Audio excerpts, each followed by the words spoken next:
Tuhan beserta kita, sekarang dan selama-lamanya. Inilah Injil Tuhan kita Yesus Kristus menurut Santo Lukas. Dimuliakanlah Tuhan. Dan ketika genap waktu pentahiran menurut hukum Taurat Musa, mereka membawa dia ke Yerusalem untuk menyerahkannya kepada Tuhan. Seperti ada tertulis dalam hukum Tuhan, semua anak laki-laki sulung harus dikuduskan bagi Allah, dan untuk mempersembahkan kurban menurut apa yang difirmankan dalam hukum Tuhan, yaitu sepasang burung terkukur atau 2 ekor anak burung merpati. Adalah di Yerusalem seorang bernama Simeon. Ia seorang yang benar dan saleh, yang menantikan penghiburan bagi Israel. Roh Kudus ada di atasnya, dan kepadanya telah dinyatakan oleh Roh Kudus bahwa ia tidak akan mati sebelum ia melihat Mesias, yaitu Dia yang diurapi Tuhan. Ia datang ke bait Allah oleh Roh Kudus. Ketika Yesus anak itu dibawa masuk oleh orang tuanya untuk melakukan kepadanya apa yang ditentukan hukum Taurat, ia menyambut anak itu dan menantangnya sambil memuji Allah, katanya, "Sekarang Tuhan, biarkanlah hamba-Mu ini pergi dalam damai sejahtera sesuai dengan firman-Mu.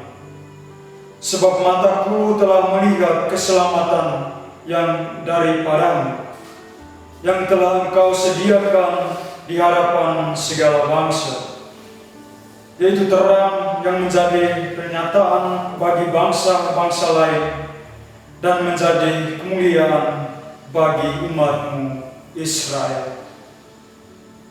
Demikianlah sabda Tuhan. Terpujilah Kristus.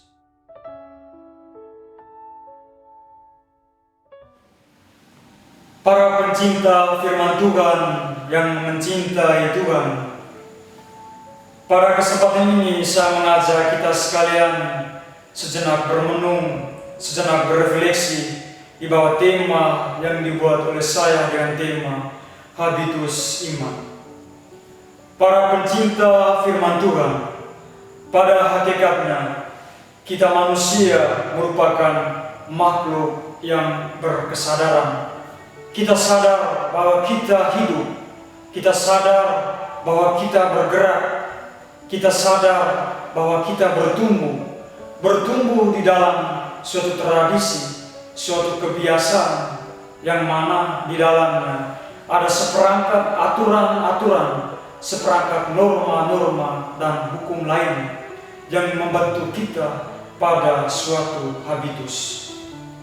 Para pencinta firman Tuhan yang mencintai Tuhan, hal senada pun diterangkan juga di dalam bacaan Injil yang baru saja diperdengarkan kepada kita perihal Maria dan Yusuf yang mana mempersembahkan bayi Yesus di bait Allah.